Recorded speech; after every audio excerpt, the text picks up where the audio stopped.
자, 여러분 혹시 B2C 영업과 B2B 영업이 정확히 어떻게 다른지 아시나요? 이 부분을 궁금해하고 또 헷갈려하는 분들이 정말 많습니다. 특히 법인 영업, 개인 영업, 보험 영업, 방판 영업, 기술 영업 등 이 영업 비중이 원체 많다 보니 어떤 차이가 있는지 어떤 장단점이 있는지 잘 모르는 분들이 굉장히 많을 텐데요. 저 마스터 양이 이 10년간의 경험을 토대로 이 법인 영업과 이 개인 영업의 차이점을 통합적으로 정리해서 오늘 한 번에 쏙 이해되게 쉽게 설명해 드리겠습니다. 반갑습니다. 당신 손에 영업의 마스터키를 쥐어드릴 영업왕 마스터 양입니다. 오늘은 이 법인 영업과 이 개인 영업, B2C 영업의 차이, 그리고 어떤 분들이 이 법인 영업을 시도해 보셔야 하는지에 대해 말씀드리겠습니다. 학고 유튜버인 저를 보면서 네가 뭔데 영업에 관한 논하냐고 하실 수 있습니다. 자, 그래서 간단히 제 소개를 드리자면요, 영업 10년 구력 동안 항상 상위 1%를 유지하였으며 21년 4월 이 경영 컨설팅 회사를 창업하게 돼서 동종업계 전국 5,000명 중에 4년 연속 연매출 1위를 기록 중입니다. 자, 그러면 법인 영업과 이 개인 영업이 어떻게 다른지부터 알아야겠죠. 자, 법인 영업은 B2B라고 하는데요. 자, 일반 소비자가 아닌 기업을 대상으로 하는 영업이죠. B2C, 그리고 비즈니스 투 커스터머의 약자입니다. 자, 크게 보면 상품이나 서비스를 기업에게 상대하냐, 개인을 상대하냐에 따라 나뉜다고 보시면 되겠죠. 자, 그럼 이 두 가지 영업은 실전에서 어떤 차이가 있을까요? 먼저 개인 영업은 한계가 명확합니다. 이 첫 번째로 이 시장 접근성과 이 확장성의 차이, 특히 보험이나 이 정수기 같은 방문 판매 영업을 시작하신 분들은 처음엔 누굴 찾게 되시나요? 자, 그렇습니다. 대부분 가족, 친구, 지인, 혈연, 자, 이런 걸로 시작하죠. 자, 그런데 문제는요, 이 지인 시장이 금방 소진된다는 점이죠. 처음에는 연락할 사람이 많아 보여도 한두 달이 지나면 더 이상 전화를 걸 사람이 없어진다는 얘기죠. 자, 여기서부터 문제입니다. 지인 외에 고객들을 직접 발굴해야 하는 마케팅을 통해서 이 개척을 하는 영업으로 넘어가야 하는데, 자, 이게 쉽지가 않기 때문에 많은 분들이 이 지점에서 멈추게 되는 거죠. 자, 반면에 이 법인 영업 어떻습니까? 중소기업, 자영업자, 법인사업자, 이 대상이 무궁무진합니다. 근데 시장 자체가 열려있는 구조라는 점이 이 개인 영업과 가장 큰 차이란 말이죠. 자, 두 번째, 상품과 제한 방식에 한계가 있습니다. 개인 영업에서 보통 이렇게 접근하죠. 자, 우리 통신사로 바꾸면 싸게 살 수 있어요. 지원금 최대한도로 드려요. 이 정수기 렌탈하시면 사은품을 드립니다. 즉, 고객이 이미 알고 있는 문제에만 대응하는 수준에 머무르는 경우가 많습니다. 이 숨겨진 니즈를 발굴해서 해결해주는 방식이 아니라는 점, 이게 바로 B2C 영업의 제한 방식의 구조적 한계입니다. 세 번째는 이 수익의 한계. 이건 두 번째 내용과도 이어지는데요. 상품의 한계가 있다 보니 당연히 수익에도 한계점이 있습니다. 자, 보험을 예를 들겠습니다. 개인 고객을 만나서 10명에게 몇만 원짜리 운전자 보험 등등 이런 것들로 아무리 영업을 해봐도 이거 벌기가 쉽지 않다라는 겁니다. 자, 그런데 사업을 운영하는 대표님들을 만나서 이 단체 보험 한 건만 계약하더라도 같은 시간, 같은 노력을 들였다는 가정하에 이 월 수익이 무려 5배에서 10배는 차이 난다는 거죠. 왜? 일반 개인의 월급과 이 사업자 대표의 수익 그 차이만큼의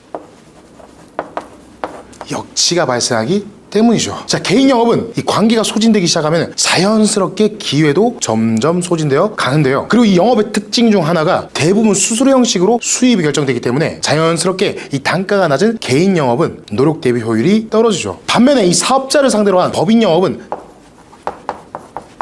단가가 높기 때문에 이 수수료 또한 높을 수밖에 없는 거죠. 자, 물론 개인 영업이 전혀 의미 없다는 건 아닙니다. 누구나 쉽게 시작할 수 있고 빠른 피드백을 통해서 실전 경험을 쌓을 수 있는 장점도 있습니다. 이 영업에 대한 감각과 이 기본기를 익히는 데는 개인 영업만큼 좋은 훈련 기회도 없습니다. 사업자를 하고 있는 사람들 많을까요? 일반 개인이 더 많을까요? 당연히 다 후자겠죠. 하지만 이 장기적인 관점에서는 한계를 극복할 수 있는 이 대안이 필요하죠. 법인 영업은 생각보다 갈 곳이 무궁무진하며 계약 단가도 훨씬 높습니다. 자, 처음에는 개인 영업을 시작했다가 사람을 상대하는 이 지식과 경험이 쌓인다면 법인 영업으로 전환해가는 전략도 괜찮습니다. 처음엔 작게 시작하더라도 점차 시장을 확장할 수 있는 구조를 만들어야 이 지속 가능한 성장을 기대할 수 있다는 거죠. 자, 그럼 현재 법인 영업을 하시는 분들은 어떨까요? 대부분 처음에는 개인 영업부터 시작하는 분들이 굉장히 많습니다. 저 마스터 양도 개인 영업으로 시작을 했고요. 왜 법인 영업으로 전향하려고 다들 안달일까요? 수익 구조를 봤기 때문이죠. 영상 초반에 말씀드렸듯이 개인 고객을 10명 만나서 이 짜잘한 보험 계약하면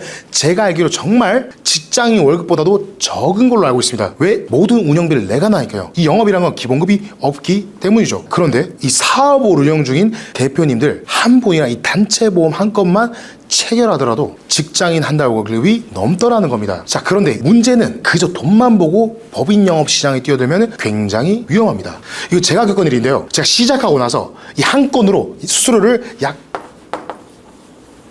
2천만 원을 받게 되는 사건이 발생했죠. 자, 그러고 나서 무슨 일이 생겼냐면 루틴이 무너지고 영업 텐션이 확 떨어지는 겁니다. 큰 돈으로 일할 루틴들이 무너지는 거죠. 이게 딱 대박 터지면 사람이 그 다음에 뭐 하기 싫어지는 거예요. 그러다 보니 루틴이 아닌 규율이 없이는 이 법인 영업을 금방이나 말아먹을 것 같더라는 거죠. B2C 영업, 그래서 어떻게 했냐, 편하게 개인 영업이라고 쓰겠습니다. 이 개인 영업은 한 건 한 건 수수료가 작다 보니 활동량으로 승부를 봤던 이 기억을 통해 개인 영업 루틴을 그대로 유지하면서 이 경영 컨설팅 사업을 운영하기 시작했습니다. 이제 한 건 한 건 수수료가 높은 이 법인 영업을 하면서 이 개인 영업을 할 때의 활동량을 유지한 거죠. 자, 그래서 어떻게 됐을까요? 현재 저희 법인 영업 회사는 전국에서 가장 큰 규모를 자랑하고 있으며 월 매출 4억 이상을 기록하고 있는 전국 넘버1 경영 컨설팅 회사로 만들 수 있었다는 거죠. 그리고 제가 정수기 방문 판매를 했을 때 잠깐 얘기해드리고 갈게요. 이런 방문 판매를 콜드콜이라고도 부르는데요. 자, 이게 뭐냐면 한 번도 본 적 없고 연락한 적 없는 불특정 다수의 사람들한테 갑자기 전화를 하거나 방문해서 영업을 하는 거죠. 자, 이거는 거절이 많고 부담이 크니까 초보자들한테는 심리적 장벽이 있죠. 그렇게 개인 영업을 하면서 제가 했던 방법은 일반 식당, 미용실, 학원에도 방문하지만 이 대형 병원이나 제조 공장 등 일주일에 한 번은 네이버 지도에 이런 큰 회사들을 콧말을 찍고 영업을 나갔던 거죠. 타사 제품을 쓰고 있으면 간단하게 인사드리고 대표님에게 유익한 제안을 드리고 싶다면서 말씀드리고 미리 만들어 온 제안서를 통해서 비용 절감 금액을 편지를 쓰고 남겨놓고 나왔던 거죠. 처음부터 무겁지 않게 꾸준히 접점을 만들어가며 영업을 했었습니다. 이렇게 개인 영업을 하면서 이 B2C, B2B 법인 영업을 병행할 수도 있다는 거죠. 자, 결국 이 법인 영업 시장은 생각보다 이 시장의 폭이 넓고 단가도 높지만 이 개인 영업처럼 꾸준한 루틴이 뒷받침되어야 지속이 가능하다는 겁니다. 결국 시장만 바꾸는 게 아니라 방식을 바꾸고 이 접근을 바꾸는 게 이 전환의 본질입니다. 여러분들 중에 겁이 많으신 분이라면 당장에 이 법인 영업은 돈이 된다고 해서 이 시장으로 전환하실 때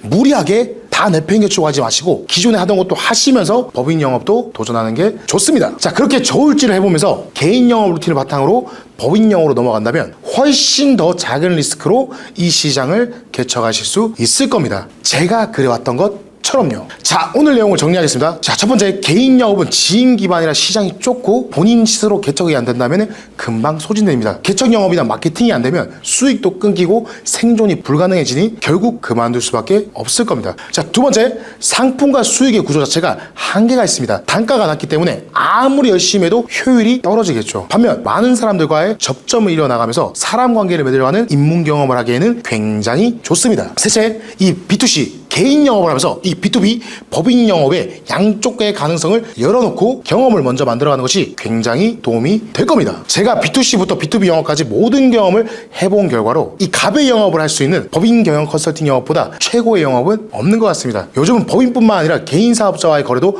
활성화되어 있고 단가는 높아지고 장기적으로는 이 법인 영업이 훨씬 더 유리하다고 저는 생각합니다. 아마 이 영상을 보시는 분들 중에는 법인 영업에 도전하려고 하거나 아니면 영업 직군에 대해 궁금하신 분들이 많으실 겁니다. 자, 얼마 전에 면접을 보는데 제가 말하기도 전에 혹시 여기도 나이를 보나요? 라는 질문을 하시는 분이 있었습니다. 여러분도 혹시 나이가 중요하다고 생각하십니까?